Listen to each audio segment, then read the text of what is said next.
ایک عقاب کی عمر تقریباً 70 سال ہوتی ہے اور اس عمر تک پہنچنے کے لیے اسے نہایت تکلیفوں، مشکلات اور کٹھن راستوں سے گزرنا پڑتا ہے۔ جب اس کی عمر 40 سال ہوتی ہے تو سب سے پہلے اس کے پنجے جس کی مدد سے وہ شکار کو دبوچتا ہے کند ہو جاتے ہیں۔ اس کے بعد اس کی مضبوط چونچ ٹیڑھی ہو جاتی ہے اور عمر کے گزرنے کے ساتھ ساتھ اس کے پر جس سے وہ آسمان کی بلندیوں کو چھوتا ہے وہ اتنے بھاری ہو جاتے ہیں کہ اس کے سینے کے ساتھ چپک جاتے ہیں۔ ان سب مشکلات کے ہوتے ہوئے شاہین کے پاس صرف 2 راستے ہوتے ہیں۔ پہلا راستہ کہ وہ اپنی موت کو تسلیم کر لے، ہمت ہار جائے، اپنی ہار مان لے اور مر جائے۔ دوسرا راستہ 150 دن کی محنت یعنی 5 مہینے کی محنت کے لیے تیار ہو جائے۔ آپ کا کیا خیال ہے، شاہین کون سا راستہ چوز کرے گا؟ جی بالکل، شاہین ہار نہیں مانتا، وہ اپنے آپ کو 5 مہینے 150 دن کی محنت کے لیے تیار کرتا ہے۔ وہ پہاڑوں میں چلا جاتا ہے اور پہاڑوں میں جا کے سب سے پہلے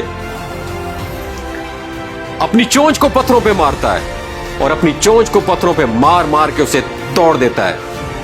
جب نئی چونچ نکلتی ہے تو نئی چونچ کی مدد سے وہ اپنا ایک ایک ناخن اکھاڑ کے پھینک دیتا ہے۔ جب نئے ناخن نکلتے ہیں تو وہ ناخن اور چونچ کی مدد سے اپنا ایک ایک بال اکھاڑ کے پھینک دیتا ہے۔ اس طویل عرصے میں اسے 5 مہینے لگتے ہیں۔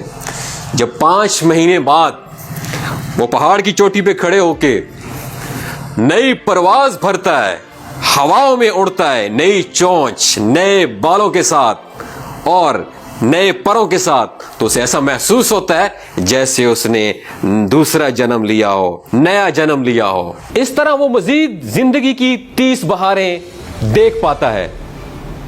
عقاب کی اس کہانی سے ہمیں یہ سبق ملتا ہے کہ بعض اوقات ہمارے لیے زندگی کو بدلنا بہت زیادہ ضروری ہے، اگرچہ اس کے لیے ہمیں سخت محنت جدوجہد کیوں نہ کرنا پڑے۔ یاد رکھیے گا، زندگی کے ماہ و سال بدلنے سے کچھ بھی نہیں ہوتا۔ جب تک آپ اپنے آپ کو نہیں بدلتے، دنیا نہیں بدلتی۔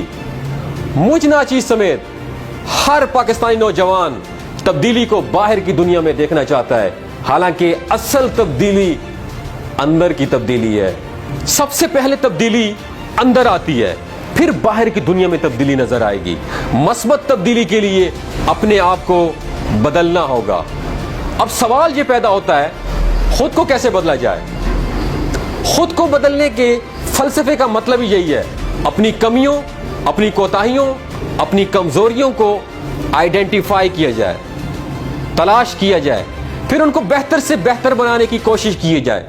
خود کو بہتر بنانے کے فلسفے کا مطلب ہی یہی ہے، سیلف گرومنگ، اپنی گرومنگ کی جائے، اپنی ذات کے اوپر کام کیا جائے، سیلف انویسٹمنٹ۔